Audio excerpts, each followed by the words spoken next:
evidence. This is from the National Cybersecurity Center in Lithuania. Without objection, so ordered. Thank you. This report outlines numerous data security risks, including how the privacy of European users was violated in clear cases of unauthorized collection of user data by Xiaomi. This sounds exactly what many of my colleagues have been talking about today. Worse yet, the Xiaomi phones sold to Europeans had a list of 449 words and phrases which would be automatically censored on the device.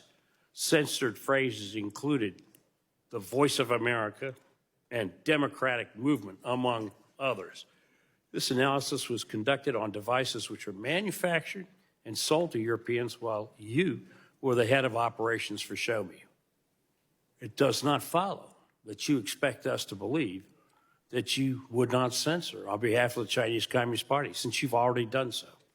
I want to be unequivocal on this. We do not remove or promote content on behalf of the Chinese TikTok, government. in your words, strives to deliver on their mission to inspire creativity and bring joy to American users, I assure you that is not the mission or goal of the Chinese Communist Party, which runs the People's Republic of China, that TikTok's parent company, ByteDance, is domiciled in. Mr. Congressman, Chu, you can these are check with our straightforward users to things. see the world experience that they're deserves an getting. answer. You have not given straightforward answers.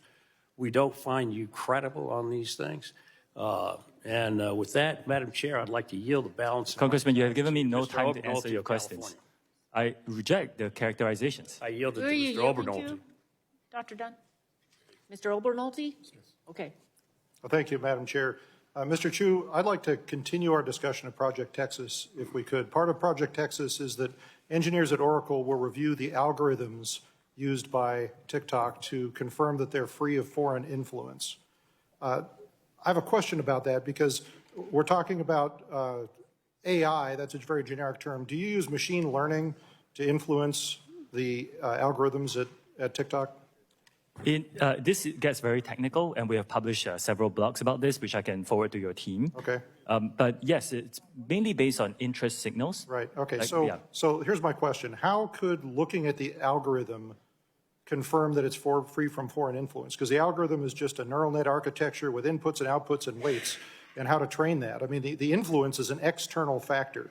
So I'd appreciate it if you could give us, I see we're out of time again, a written answer to that. But again, I am concerned that what you're proposing with Project Texas just doesn't have the technical capability of providing us the assurances that we need. I yield back, Madam Chair. Gentleman yields back. Chair recognizes Ms. Custer. Ms. Custer is not here. Ms. Barragan for 5 minutes. Thank you, Madam Chair.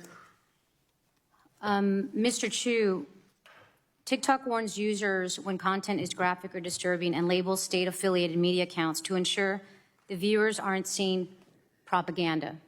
Does TikTok provide similar information to Spanish speakers, users, as well as English speakers? I believe so, Congressman. I will get back to you on that. Okay, and do you know if TikTok has a specific strategy for tackling Spanish language content that violates its trust and safety guidelines? We do. I will get back to you on the specifics on that. Okay. When offensive English language search terms or hashtags are blocked for violating community guidelines in English, is the Spanish translation of the term or the hashtag automatically blocked as well? I believe so, but let me check the specifics and get back to you. Do you have any idea how many people that you might have working at TikTok that addresses Spanish misinformation? I know ballpark, it's quite a significant team, but I can get back to you on the details. You said significant, so are you saying it's, do you have a ballpark at all you can give us? Would you say it's like 10% of your force or more It's than? an important number, so I want to be precise, and I'll get back to you. Okay. Do you happen to know if a TikTok can effectively ensure that Spanish-speaking users between the ages of 13 and 17 are not being targeted by ads promoting harmful content? We have very strict policies for our users who are in the teenage age group, and regardless of what language they speak. So we want to make sure that they are given a very safe experience on our platform, regardless of the language they. Well, I know, I'm use just it. trying to, I'm trying to ascertain resources you may be putting into Spanish speaking and Spanish language. Last year, the Congressional Hispanic Caucus met with TikTok. This was one of the conversations, and a source of the discussion was addressing Spanish language disinformation and misinformation. It remains an urgent priority for the Congressional Hispanic Caucus as Hispanics across the country increasingly turn to social media for vital information. We heard earlier in this hearing that there was, video, there was a TikTok post threatening the chair of the committee, and it took some 40 days to take it down. So I guess I'm a little concerned if your team doesn't have the resources and the capability to flag that, what kind of capability is it going to have to bring down misinformation, disinformation to Spanish speakers, which I'm assuming is a smaller fraction of the workers that you have at TikTok? TikTok is a place for all our users to come and express their very diverse views, and we are open to all ethnicities, and we are open to all everyone to come here and freely express their views. So it is our commitment to make sure that the safety of those users, regardless of the language, and of course, the Spanish language user base is super important to us. Okay, we so need to you make sure can't- that we continue to Okay, invest so in you don't have an answer then. Okay, I will look forward in your coming back. We've heard a lot about the concerns about children who may be on TikTok. Mr. Chu, at what age do you think it would be appropriate for a young person to get on TikTok? We have 3 different experiences here in the United States. There is an experience for under 13s, which is highly restricted. I'm asking what you think would be the appropriate age to have a child get on TikTok. Our approach is to give differentiated experiences for different age groups and let the parents have these conversations with their children to decide what's best for their family. So you think that there is a sufficient safety mechanism for an 8-year-old to be able to access TikTok?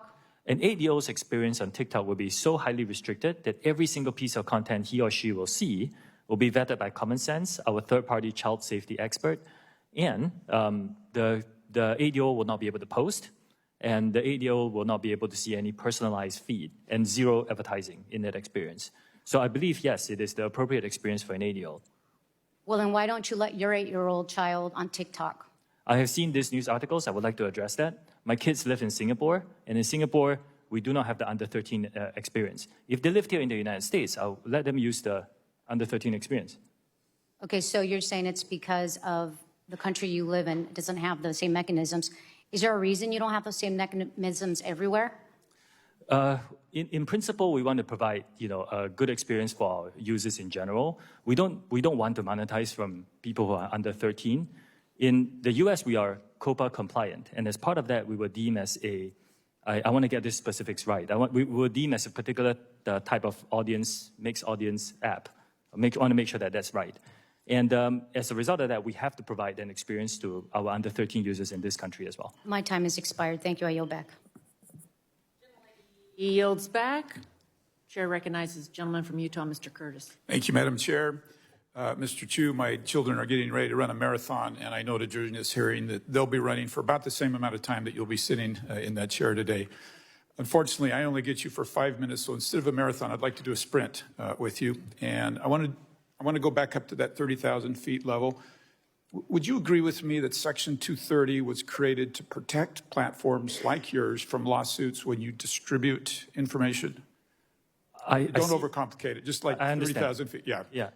So then would you agree that there's a line drawn between publishers of information and distributors of information, specifically in the Section 230 language? I think 230 is a very complex topic. I understand, but remember, we're at 30,000 feet. So in short, your platform distributes content that other people's publish. One of the early challengers to Section 230 was when AOL refused to take down a post of somebody that had inappropriately put associated a phone number with the Oklahoma City bombings. The courts ruled that AOL was not liable for that post because of Section 230. Now, I want you to do a hypothetical with me because I'm going to use the absurd to try to make a point here. Let's suppose hypothetically that AOL instead of just posting that, actually wanted to magnify that voice. And so they took out an ad in the Wall Street Journal linking that phone number with the Oklahoma City bombing. And let's suppose they didn't stop there, but they went further and they took out a Super Bowl ad linking that phone number with the Oklahoma City bombing. And let's suppose, hypothetically, they didn't stop there. They sent a flyer to every home in America linking that phone number to the bombing. And I guess the question is, would AOL have moved from a distributor to a publisher in this made-up example? Congressman, I think, respectfully, I think everybody can it's see hard that for they me to would. This is deal in not a these hard hypotheticals. question. Moving that far away from the intent would have moved them to a publisher. So my question is platforms are protected because they post content, but I want this room to see, not just you, the protection has limits. And if AOL moves to a distributor instead of a publisher, they go outside of those limits. Now let's talk algorithms just super quickly. We've thrown that word around a lot today. Let me here again go 30,000 feet, and we'll use another platform so it's not sensitive. But Pinterest, I like to go on Pinterest. My wife and I are building a home, working on the yard right now. If you went on my Pinterest page, you would see swing sets and things made for my grandkids. Now, another hypothetical, let's suppose that there's some devious intent inside Pinterest, and they decide they want to influence John Curtis with these algorithms, and they want me to believe it's the end of the world. And all of a sudden now I'm buying bomb shelters instead of swing sets for my kids. Have they become a publisher and should not be protected from Section 230? And if you don't feel, I'm pretty sure the room understands that they have crossed this line, and you can tell me if you think they have or not. Congressman, I will have to study that specific example and get back to you. It's a hypothetical, but you can see at some point they've crossed the line and they have become a publisher and a distributor. So we've touched on this today, but I want to be super specific. Is it possible that TikTok had enough data, could get enough data on me, that you could use artificial intelligence and your algorithms and machine learning to write an algorithm that could persuade me to change how I view a policy issue? Does that possibility exist? The way we look at it, 30,000 feet, we're on the sprint. I will stay very high level. The way yes. we look at it is our users come in and express whatever views they But want. that's not the point. The point is you could write an algorithm that would change. And we've actually seen, the Washington Post reported the Stop the Willow campaign shows how TikTokers are tackling climate change. I think that's all fine, right, and all good, unless somebody has interjected into that and magnified or diminished voices in that. And what I'm proposing to you today is that pushes them across the line from a distributor to a publisher if they make those decisions. Now, serious allegations have been made against your platform and others, many of them here today, and you're not new to these allegations. This isn't your platform, but some time ago there was an allegation that a platform recommended ISIS-related videos. We've talked about the weight loss videos. We didn't talk about it, but they're still in the elections. Whatever the motivation, I'm trying to point out that as you move from a publisher, as you manipulate this data with algorithms, that you step out from the protections of Section 230. Do you see that logic? This is a very complex I understand it's very complex, but you see the logic. In your mind, has TikTok ever stepped across the line from a distributor to a publisher? Congressman, again, this is a very complex topic. I would need to get back to you on this. I understand that. Okay, and finally, you very quickly, you produced a video that now is well known about your visit here and today in Washington, D.C. Can you tell me 100% that no TikTok employees manually manipulated that to get more views? I checked, and as far as I know, there was no boosting and heating. I went viral organically. Okay, Madam Chair, I'm sorry I'm out of time. I yield my time. Gentleman yields back. Chair recognizes Ms. Blunt Rochester. 5 minutes. Thank you, Madam Chair. Mr. Chu, as I'm sure you know, this hearing is part of an ongoing effort by our committee to examine data security and other concerns with social media companies broadly. And I have to tell you, I came to this hearing interested to hear the actions that TikTok is taking to combat misinformation, protect our young people, and ensure our national security. But I've not been reassured by anything you've said so far. And I think, quite frankly, your testimony has raised more questions for me than answers. As some of my colleagues already noted, platforms like TikTok can easily manipulate and undermine user autonomy with addictive features, invasive data collection practices, and disseminating misinformation and disinformation. That's why I will be reintroducing the Detour Act to mitigate this harm. Mr. Chu, yes or no, would you oppose legislation that banned the use of intentionally manipulative design techniques that trick users into giving up their personal information? In principle, It's just a yes or no. in principle, I agree that that kind of practices is not. And can TikTok users opt out of targeted ads? Yes or no? At this moment in time, we believe that this is a very important part of the experience. Yes or no? Time is ticking. It is an important part of the experience. Even if someone wants targeted ads, do you give a user a clear opportunity to prevent TikTok from using tools like pixels to collect their data and track them off of the TikTok platform? We give our users a lot of tools to control their privacy settings on our app. And by the way, if you're below 16, it's private by default. So you cannot even go viral. In August of 2022, response to a letter I wrote to your company on abortion misinformation, TikTok asserted several actions to address abortion misinformation. In light of recent attacks on safe and effective medication abortion, I'm remained worried by this misinformation. And following on Ms. DeGette's questioning, how many posts did you actually take down that contained abortion misinformation? Contents on views on both sides of the on abortion is allowed on our platform. It's just freedom of expression. If it's dangerous misinformation, we rely on third-party experts to help us identify and remove them. I can get back to you on specifics. Yes, please get back with us on the specifics.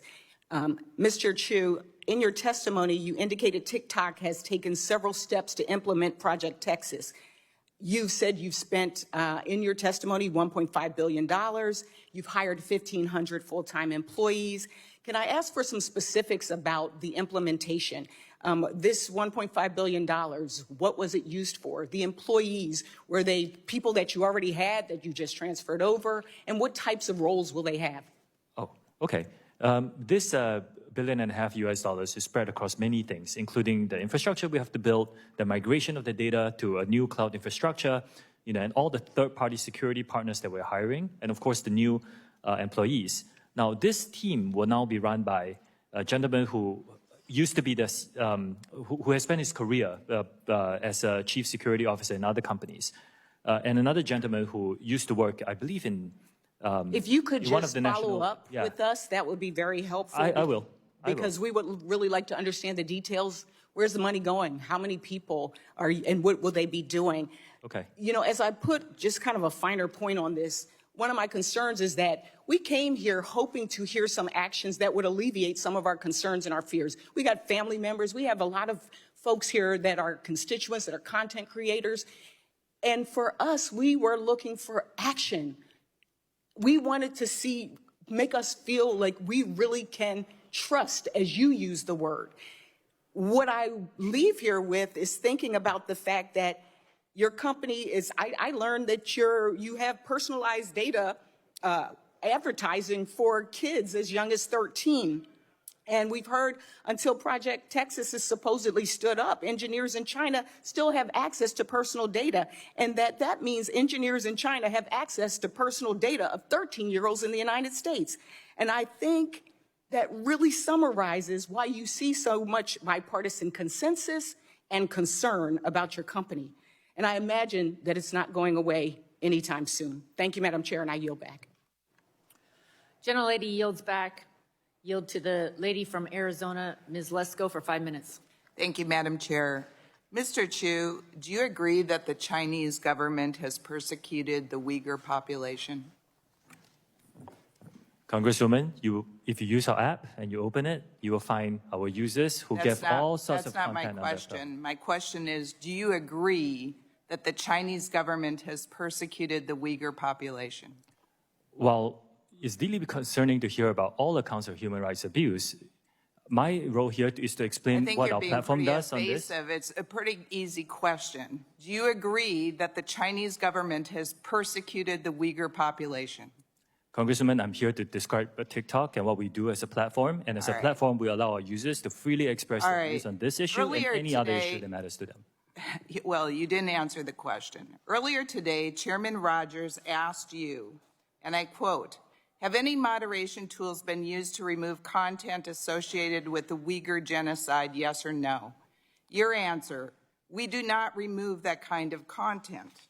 Yet, in 2019, TikTok suspended the account of Feroza Aziz, an American 17-year-old, after she put out a video about the Uyghur genocide.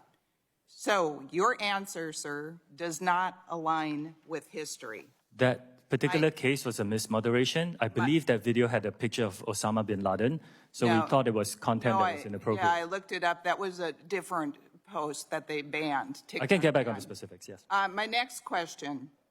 India banned the use of TikTok in their country in 2020. New Zealand has banned the installation of TikTok on devices connected to the country's parliamentary network. Canada banned the installation of TikTok on government devices. The United Kingdom has banned the TikTok app from government-owned devices. Belgium banned the TikTok from government phones. The European Union banned the installation of TikTok on government devices. All cited security risks with the company's data collection and connection to the Chinese Communist Party. Recently, our U.S. FBI Director Christopher Wray said about TikTok, quote, "This is a tool that is ultimately within the control of the Chinese government, and to me, it screams out with national security concerns."